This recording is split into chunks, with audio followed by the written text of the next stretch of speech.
A listener named Ryland writes in to ask this, Pastor John, do we need to be listening for God's voice to speak to us outside of the Bible? Does he desire to speak to us audibly like he does to certain people in the Bible? And if so, how do we know it's God's voice that we're hearing? I really want to say something positive here and not just negative. In fact, most of what I have to say is positive. And the first and main thing is to say, God really has spoken. And this word is living and active. It's not a dead word. He really speaks today through the inspired scriptures. He really, really does, Ryland. He really does. Not just with information, but with himself by his Spirit. 1 Samuel 3:21, the Lord appeared at Shiloh, for the Lord revealed himself to Samuel at Shiloh by the word of the Lord. That really happens. God stands forth from his inspired word as we read it prayerfully and dependently. And I would add this, that word in the Bible is more sure than anything you can hear outside the Bible. I base that on 1 Corinthians 14:37.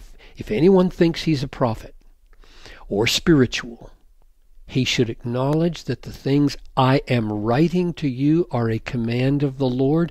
If anyone does not recognize this, he's not recognized.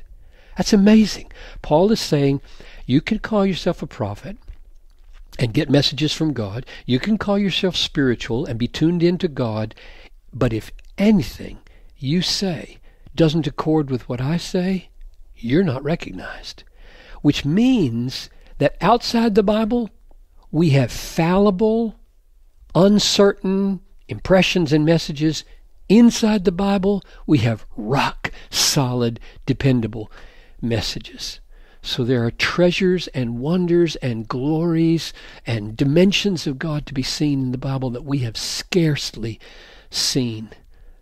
It seems to me to be folly to crave the lesser authority and the lesser riches outside the Bible than the riches and the greater authority that we've barely tasted, let alone digested, inside the Bible.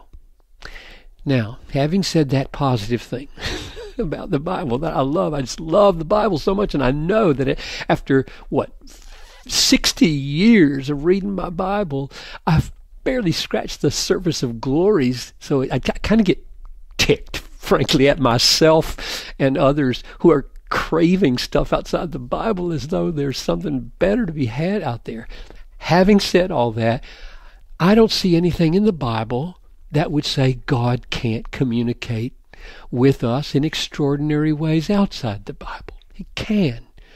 And if he does, we should test it by his infinitely authoritative written word, and we should commend it to those whose lives show a deep, long wisdom in Christ. There's this community dimension to testing all things. Like Paul said, don't despise prophecies, test all things, hold fast to what is good. That's just not a private thing.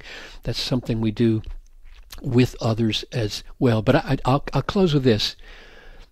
Beware, Ryland, beware of craving the sensations of a voice. Jesus warned against those who seek a sign.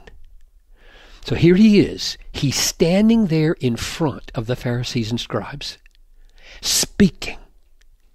And they say, give us a sign. What does that mean? It means that the voice of Jesus Christ, the Son of God, wasn't adequate. They needed something more. They needed to feel more, touch more, see more. They wanted more. And Jesus wouldn't give it to them. And I think we're in a situation today not unlike that. We hear more of the Son of God than anybody in Jesus' day ever heard, because we have all four Gospels and those people got it in snatches. Therefore, we have the wholeness of the revelation that Jesus meant to communicate, and it's speaking to us every time we read the Bible. And if we turn away from that and say, but I need a sign, I need a sign, I need a voice, I need a tree to fall down in the woods when I'm talking, I need something, we're putting ourselves in the position of those who demanded a sign. Instead, I think our heart should be, oh God, this is the way Paul taught the Ephesians to pray in chapter 1, verse 17.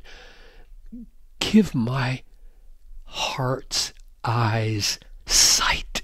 Open my eyes to your power. Open my eyes to your wisdom. Open my eyes to your inheritance. You say stunning things that should blow me away and give me a sense of your worth beyond anything any message outside should give. So, Father, if I'm not seeing, if I'm not hearing, have mercy upon me and open my eyes.